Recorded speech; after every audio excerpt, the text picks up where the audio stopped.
Hi, today I'm going to be showing you how I made my very first font. And then I'm going to be showing you how I made my very second font because I hated my very first font. I decided to learn how to make a font.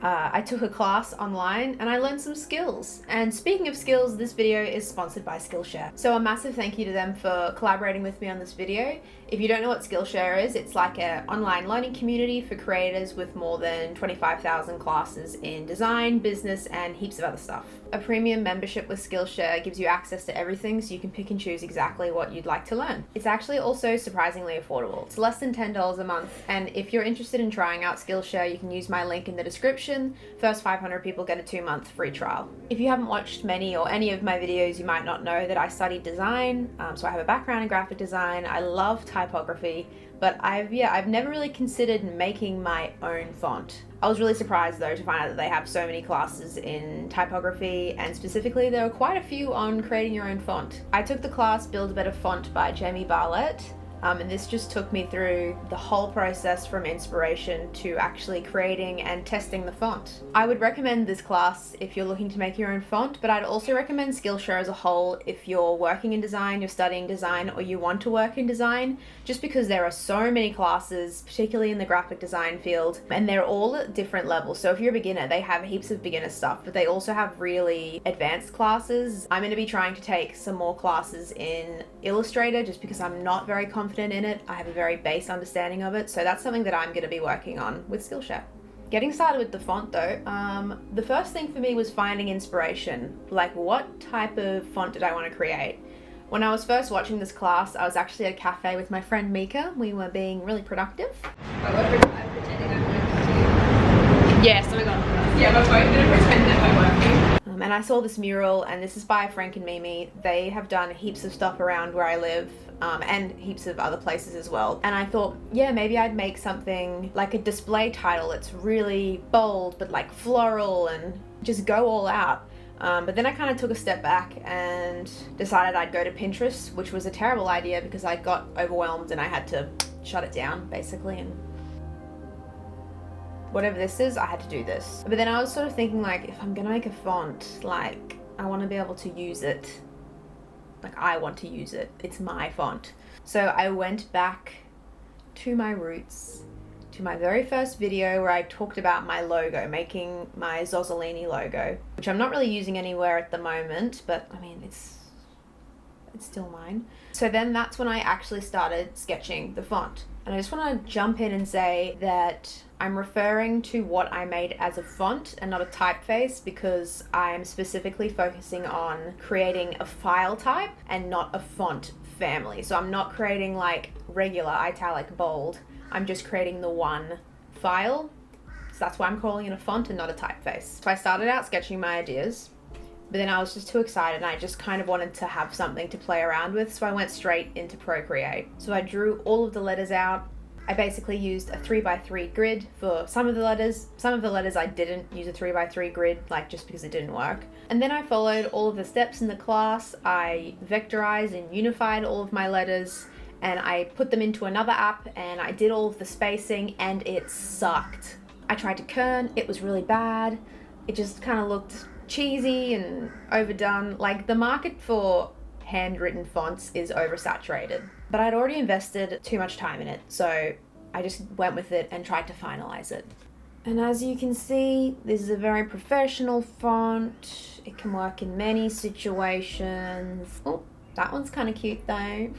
Looking at it now, it reminds me of, oh my god, papyrus. Is that what it's called? Oh no, I made a modern papyrus. Is that how you say it? Papyrus? Papyrus?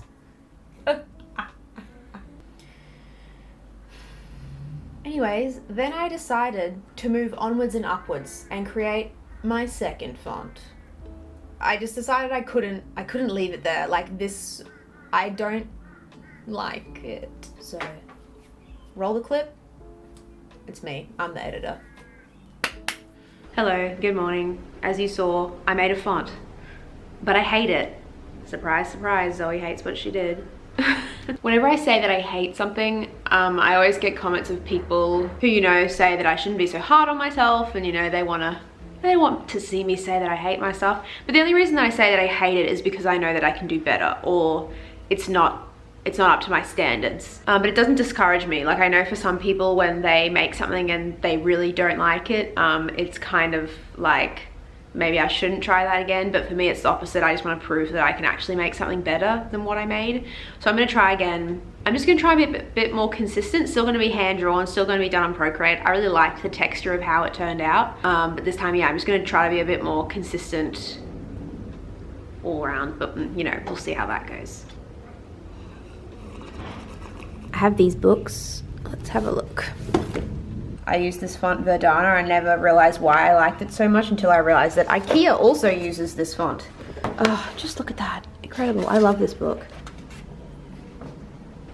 If you've been following me for a long time, you'll know that I have this weird nostalgic thing for IKEA in the 2000s. Like, I just remember going there as a kid and just being like blown away. Just that, like, all of the little worlds inside of IKEA was just so like cool to me, and it's probably the reason now that like everything in my room is IKEA. Like, I just love IKEA aesthetics, which is not unique at all because IKEA is a global brand. Everyone knows what it is. Has this just turned into an IKEA appreciation video?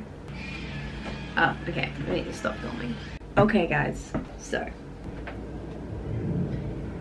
there are my guidelines, and now they're just a bunch of lines, and now I'm going to attempt to do something. I don't know what. Okay, scratch me trying to use an existing typeface as my base, because like I'm just going to end up copying it, so I just got rid of that. I just wrote out that sentence in my actual handwriting, which is kind of trash.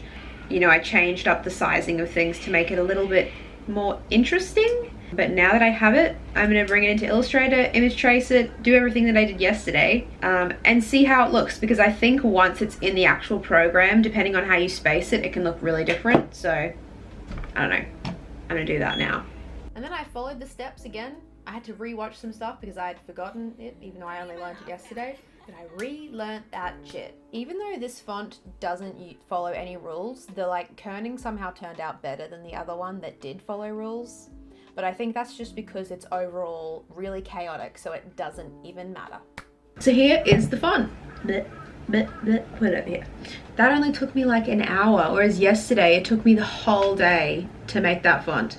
I think it's because I spent a lot more time like trying to follow rules, whereas this one, it might not be a very well designed font, but that's probably why I like it so much. Like, I can actually see myself using it in my videos because it kind of goes with like my aesthetic. Or I don't know, maybe I'm just used to looking at it because it's pretty similar to what my handwriting looks like. It's still a better version of my handwriting, but the other font, like, it followed more rules, but it was a bit too cutesy. I don't know, I just wasn't vibing it. So this is my font. I think like before taking a class, I would have never even considered like making my own font, but now I have one and I'm probably gonna make more, so that's really cool. Massive thank you to Skillshare for collaborating with me on this video, and yeah, that's all. Bye.